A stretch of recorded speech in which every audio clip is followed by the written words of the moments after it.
not just setting targets, but actually creating policies that establish an investable environment that de-risks those investments.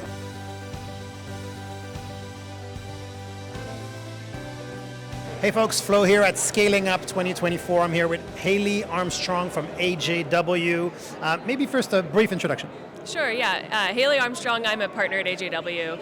I've been at AJW for almost 10 years. I work on a variety of energy transition topics, and we really work right at the nexus of the private sector and public policy. And we help, most of the time, we help innovative technologies come to market by using policy.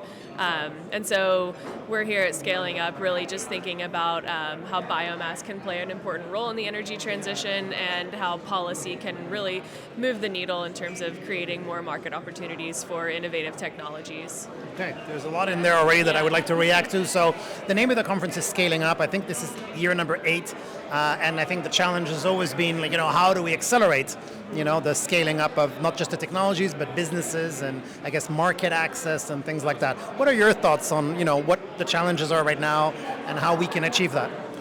Yeah, so I think one big challenge with regard specifically to biomass and the bioeconomy is communicating and educating policymakers on really what the potential GHG emissions or climate reductions that can be obtained through the use of biomass.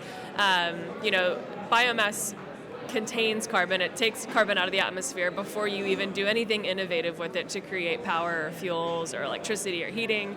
So there's just a substantial opportunity for emissions reduction. And I don't think that that's something that policymakers and the general public are aware of. And so I think education is really important. And then also working with policymakers to design and develop policies that are really useful for advancing the market. Not just setting targets, but actually creating policies that establish an investable environment that de-risks those investments. Okay, de-risk, yes, that's a key word. You mentioned in your talk earlier that 58% of renewable energy consumed, that's the key word I guess, comes from biomass in the EU. And how exactly is it used? Yeah, so there's a share of biomass that's used for power to make electricity. There's a share that's used for transportation. And a big part of the liquid biofuels is used for biodiesel. So that's kind of the biggest area currently in the EU. But as we see in the UK, it's very power dominated for the UK, and less so on the transportation side. But it's a different sense when you look at the North American markets, which are more heavily transportation focused. You mentioned that there's broad political support for the bioeconomy, which obviously sounds like good news, but some may question that and say, yes, but, obviously the election of Donald Trump, generates some concerns for people, I would say, especially on the sustainability side of things, as there might be some change in policies or renegotiation of trade agreements, for example. But even within Europe, there are also differences between, let's say, the UK and Hungary, for example. How do you look at that? When you say there's broad political support, do you think in aggregate it's growing? And where do you maybe still have some concerns? I think that it is a growing area of interest, and in the EU and UK as well, it's really growing with regard to the concept of energy security. So as we have with Russia having supplied so much of the natural gas into the European market, that natural gas needs to be replaced and needs to be replaced in a sustainable way.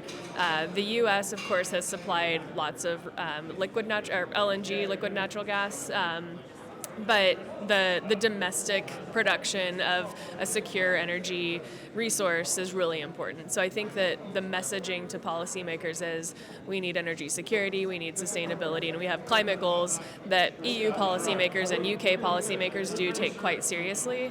So I think it's changing the narrative from this is really just climate focused to this is about energy security. Okay. What gives you hope? Because those issues are complicated and can be concerning in some cases, and climate change itself is something that really concerns, I think, the world more and more. What keeps you, I guess, motivated and focused, and what drives you, basically? Great question. I think that it's really a great opportunity. I mentioned energy security, but it's a great opportunity for new jobs, innovation, exporting knowledge from places like Canada, the US, Europe, UK, all over the world, just sharing that knowledge and exporting some great innovations and technologies that really help us to meet economic goals and to meet climate goals. And we see that interest and opportunity growing. It's moving quickly. The last 4 years have been tremendous in terms of strategy making and new policies, but we're just getting started. So I think it's now, everybody got to put their heads down, got to figure this out, and really, make some moves that move the needle to make the market shift toward real action. If we consider the bioeconomy a movement, do you think that movement is now unstoppable? Yes, but I think it's just getting started. So I think that A lot of work to do. yeah, there's a lot of work to do, and I think that it's really important for everyone to stay engaged and really, be united when it comes to messaging. Because I think if we have multiple groups with multiple agendas, that just starts to get really confusing for policymakers who are paying attention to a million different issues.